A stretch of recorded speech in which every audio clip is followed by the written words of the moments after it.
আমাদের চাকরি বাকরি আর করার দরকার নেই, ওই রাষ্ট্রও বলবে সরকারও বলবে ভাই তোমরা চলে আসো, তো এইটা সিকিউরিটি যদি তোমরা না দিতে পারো তাহলে তোমাদের চাকরি করা দরকার নেই। শাহবাগ থেকে সচিবালয় অভিমুখে যাত্রা শুরু করেছে বুয়েটের শিক্ষার্থীরা এবং দেখছেন এখানে মিছিল নিয়ে ইতিমধ্যে শাহবাগ পার হয়ে ইন্টারকন্টিনেন্টালের সামনে এসে অবস্থান করছে। তার পাশাপাশি যদি আপনাদের এই পাশে দেখাই, এখানে আইন শৃঙ্খলা রক্ষাকারী বাহিনী রয়েছে, ব্যাপক আইন শৃঙ্খলা রক্ষাকারী বাহিনী তারা এখানে প্রস্তুতি নিয়ে রেখেছেন। গার্ড, হেলমেট, বুলেটপ্রুফ জ্যাকেট পরে তারা এখানে অবস্থান করছেন। বুয়েটের শিক্ষার্থীরা যেই বিক্ষোভ মিছিলটি নিয়ে এসেছেন ঠিক তার সামনেই এখানে আইন শৃঙ্খলা রক্ষাকারী বাহিনী রয়েছেন, তারা ব্যাপক প্রস্তুতি ইতিমধ্যে গ্রহণ করেছেন, সেই চিত্র আপনাদের দেখানোর চেষ্টা করছি।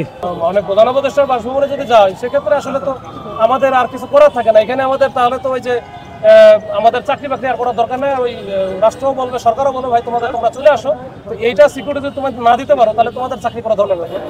সেক্ষেত্রে কাউকে আটক করা হয়েছে না, আপাতত আমরা এখন পর্যন্ত এরকম কোনো আলোচনা আইনগত কোনো পুলিশ যেহেতু আহত হয়েছে এবং আইন যেহেতু তারা ভেঙেছে সেই ক্ষেত্রে আইনি কোনো ব্যবস্থা দেখি আমরা অথরিটির সাথে আইনগত ব্যবস্থা কি নেওয়া যায় আমাদের।